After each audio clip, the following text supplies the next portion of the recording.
Hello friends, எல்லாருக்கும் வணக்கம். இன்றைக்கி நம்ம நிக்கிஸ் கிச்சனில் குழந்தைகள்லேருந்து பெரியவங்க வரைக்கும் எல்லாருமே விரும்பி சாப்பிடக்கூடிய சிக்கன் ஃப்ரை. இந்த சிக்கன் ஃப்ரை பார்த்திங்கன்னா அவுட் சைட் நல்லா கிறிஸ்பியாகவும் சிக்கன் நல்லா ஜூஸியாக டேஸ்ட்டாகவும் இருக்கிற மாதிரியான ஒரு மசாலா நம்ம ரெடி பண்ண போகிறோம். அது வீட்லேயே தான் பண்ண போகிறோம். வாங்க இது எப்படி பண்ணுறது, இதுக்கான அளவுகள் என்னென்னு பார்த்துடலாம்.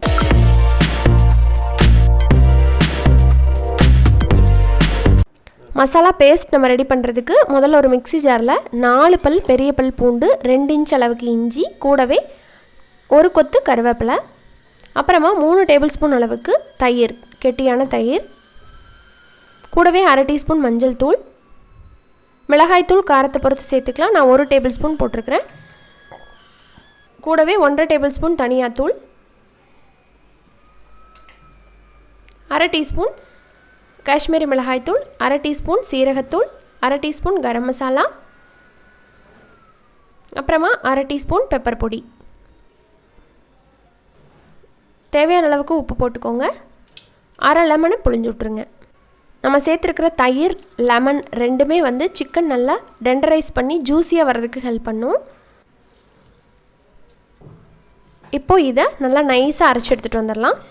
சிக்கன் பார்த்திங்கன்னா ஒரு 1/2 கிலோ நான் சுத்தம் பண்ணி எடுத்து வச்சுருக்கிறேன். லெக் பீஸ் கலந்து எடுத்துருக்கேன். இப்போ இதில் நம்ம அரைச்ச மசாலா விழுதை சேர்த்துக்கலாம்.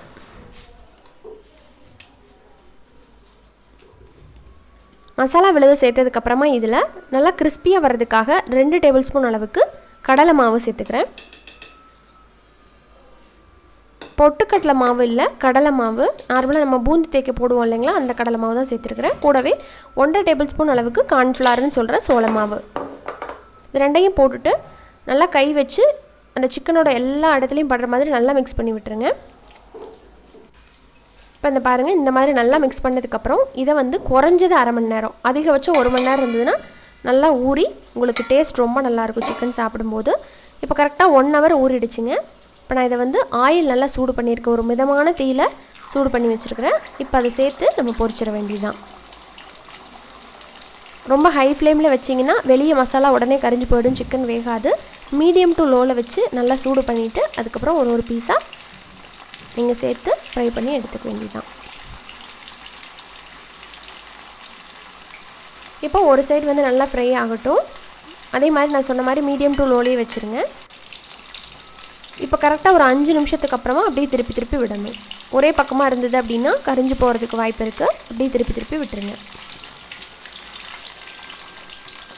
ஒரே டைமில் நிறைய பீஸ் போடவும் கூடாது. அளவளவாக போட்டு பொரிச்சுக்கோங்க.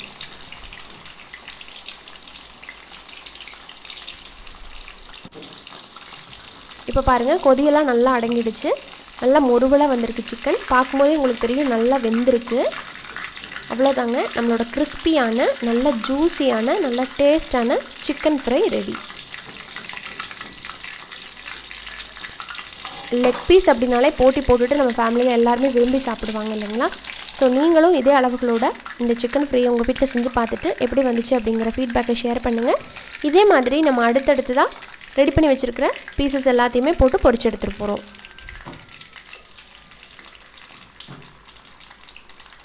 நல்லா அருமையான சீரக சம்பா பிரியாணி, அதுவும் தம்மில் போட்டு எடுத்த பிரியாணியோட இந்த சிக்கன் ஃப்ரை எல்லாம் அட்டகாசமாக இருக்கும். ட்ரை பண்ணி பாருங்கள்.